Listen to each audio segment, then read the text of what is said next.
Assalamualaikum warahmatullahi wabarakatuh. Waalaikumsalam warahmatullahi ta'ala wabarakatuh. Alhamdulillah nahmaduhu wa nasta'inuhu wa nastaghfiruh wa na'udzu billahi min shururi anfusina wa min sayyiati a'malina.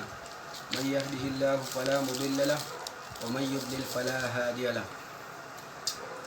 Teman-teman sekalian yang sama berbahagia, pertama-tama marilah kita memanjatkan puji syukur kehadirat Allah Subhanahu wa taala yang telah memberikan kita taufik untuk melaksanakan kegiatan Ramadan di malam hari, yaitu sholat isya berjamaah, dilanjutkan dengan tarawihnya, dan dilanjutkan lagi dengan sholat witir secara berjamaah pula di masjid yang kita sepakati bersama, Masjid Al-Ikhlas, yang pendirinya sudah berpulang ke kampungnya. Yang saya hormati Kepala Menteri Agama Provinsi Sulawesi Tenggara, dan yang saya hormati Kepala Staf Khusus Kepresidenan, bukan presiden ya. Dan yang saya hormati Syekh Abdul Rahman As-Sudais cabang Batubara, dan kepala-kepala yang saya tidak bisa sebutkan satu persatu. Jadi alhamdulillah pada bulan ini kita telah memasuki bulan suci Ramadan, yang dimana bulan ini diwajibkan bagi kita berpuasa 30 hari ataupun 29 yang ditetapkan oleh Allah Subhanahu wa taala kepada kita. Berdasarkan dalam surah Al-Baqarah ayat 183 dijelaskan, ya ayyuhalladzina amanu kutiba alaikumusiyam kama kutiba alal ladzina min qablikum la'allakum tattaqun.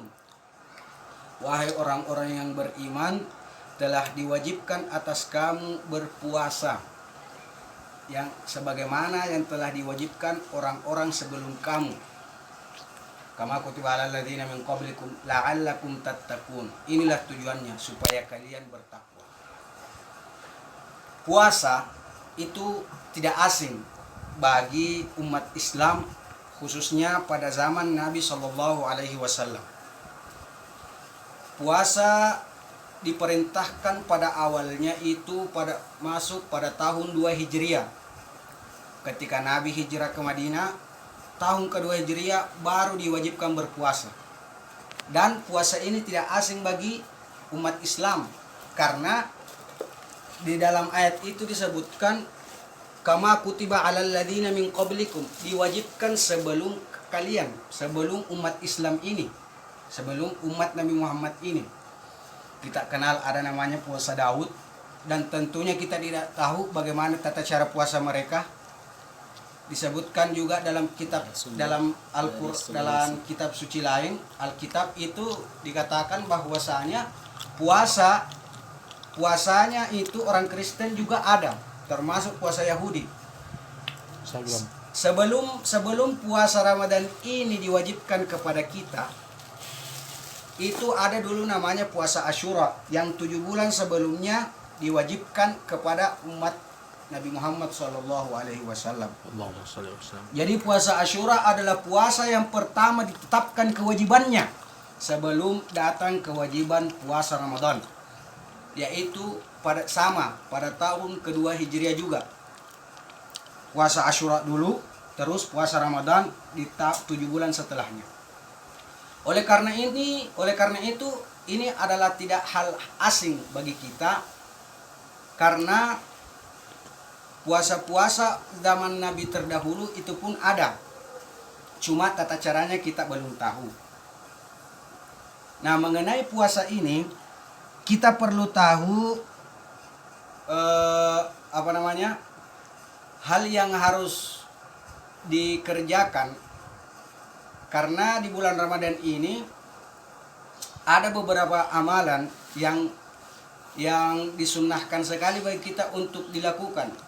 Yang pertama ialah tadarrus Al-Quran. Jadi usahakan tadarrus ini minimal sekali dalam 1 bulan, supaya betul-betul, karena dalam bulan Ramadan ini diperbanyakkan pahalanya, artinya dilipat gandakan. Yang mana ketika salat wajib kalau salat sunnah kita lakukan di bulan Ramadan, itu sama pahalanya kalau salat kita melakukan salat wajib di luar bulan Ramadan. Begitu besaran pahalanya yang dijelaskan oleh hadis, dan matanya saya nggak hafal, cuma ini masyhur, populer, yang kita kenal sebagai pelajar. Kemudian ialah ketika melaksanakan ibadah-ibadah yang berarti, yang ritual di bulan Ramadan ini dilipat gandakan pahalanya. Ketika kita melaksanakan sholat wajib, maka dilipat gandakan 70 kali dia melaksanakan kewajiban di luar bulan suci Ramadan. Seperti itu yang pernah saya dengar. Jadi intinya kita di sini, kultum ini bukan berarti kita saling mengajar, tapi kita saling mengingatkan apa yang pernah kita ketahui sebelumnya. Kemudian untuk mencapai hal-hal yang ideal bagi seorang yang berpuasa itu, ini sebenarnya temanya lari-lari ya, tidak tersusun, tapi nggak apa-apa, latihan. Jadi untuk mencapai kewajiban puasa yang tentunya mendapatkan pahala ini, ada 5 faktor yang harus kita jauhi selama kita berpuasa. Puasanya boleh sah, tetapi pahalanya pahalanya batal. Yang pertama yang dijelaskan oleh Nabi sallallahu alaihi wasallam, khamsatu asya'a tuhbitus shaum. Al-kadhibu wal ghibatu wan namimatu wal yaminul ghamus wan nadru bisyahw. Jadi 5 hal yang membatalkan, yang bisa menghancurkan pahala puasa. Yang pertama itu adalah bohong. Jadi bagaimana as-salamatul insan fi hifdzil lisan, ketika berpuasa ini harus terjaga. Jadi betul-betul kita ini harus selalu berkata jujur, menghindari kata-kata bohong. Jadi al-kadhib diddus sidq, jadi kita harus selalu berkata jujur. Al-kadhib itu yang pertama yang bisa membatalkan pahala puasa kita. Tuhbitus shaum, al-kadhib. Wal ghibah, ini yang kedua adalah menggibah, yaitu menceritakan kejelekan orang. Ini jangan sampai terjadi ketika kita berpuasa. Ini bukan berarti saya tidak melakukan, cuma kita sama-sama saling mengingatkan. Ini nasihat bagi saya, nasihat bagi kita, bagi diri kita semua. Kultum ini bukan kita saling menceramah, tapi saling mengingatkan.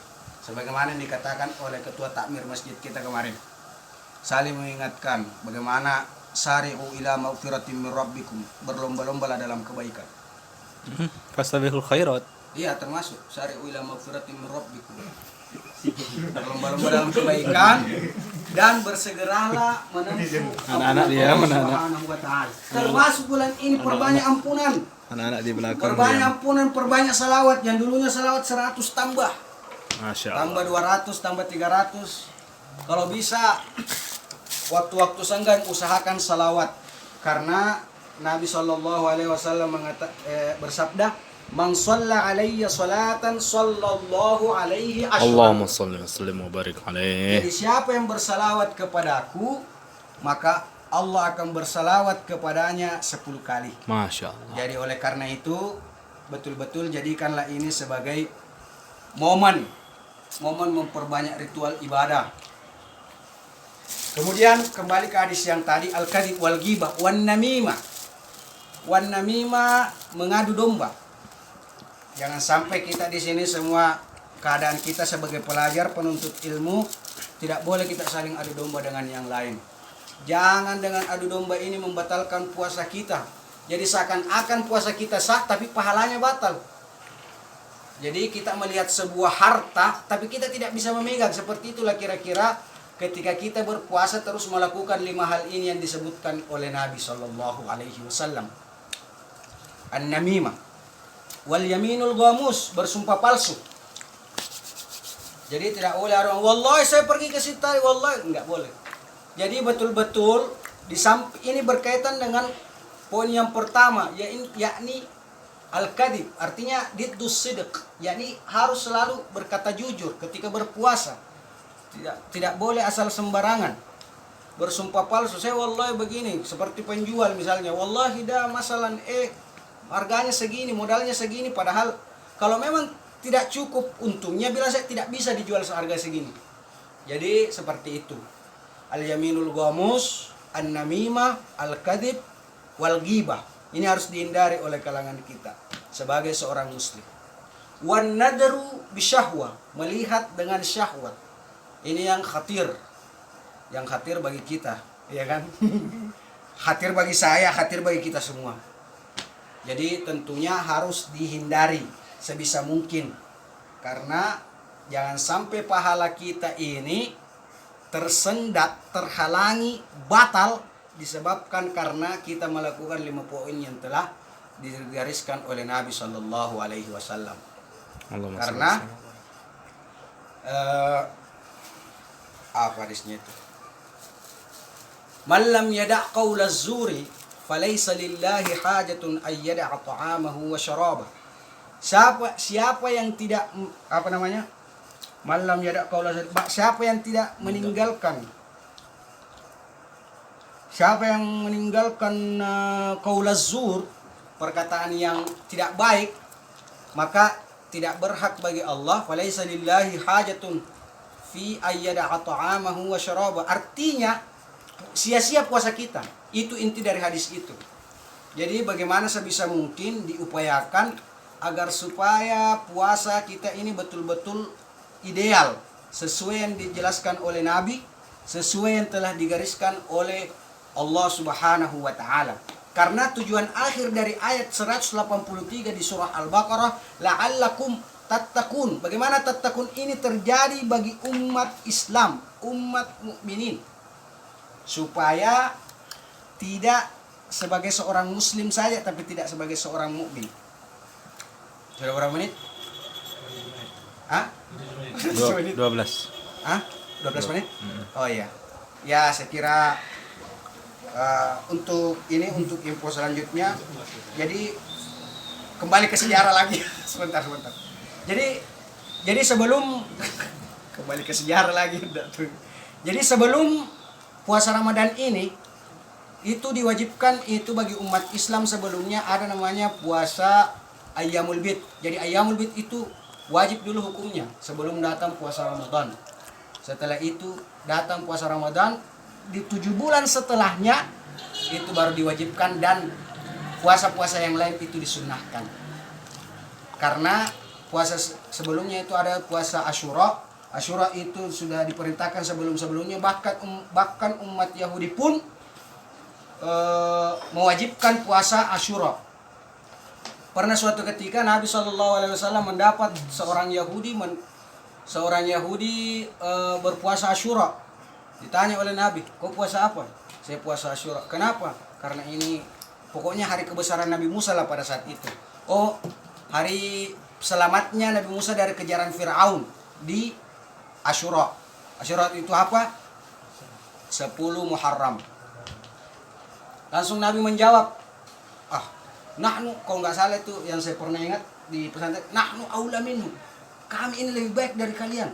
Nahnu aula minkum. Kami ini lebih baik. Maka dari sejak itu puasa diwajibkan disunnahkan sebelum 10 Asyura sampai ya, bukan satu atau sebelum atau sesudah, sampai setelah Asyura. Jadi ada namanya Tasu'a, Asyura, kemudian 11. Jadi itu dulu yang ditetapkan oleh Nabi SAW sebagai puasa yang diwajibkan oleh umat Islam. Setelah itu datang Ramadan, yang lain disunnahkan. Ya, mungkin inilah kultum pada hari ini yang sempat saya sampaikan. Mohon maaf bila ada kata-kata salah yang kena kepada teman-teman sekalian. Sekian dan terima kasih. Minallahil musta'an wa alaihi tiklan. Wassalamualaikum warahmatullahi wabarakatuh. Waalaikumsalam warahmatullahi wabarakatuh.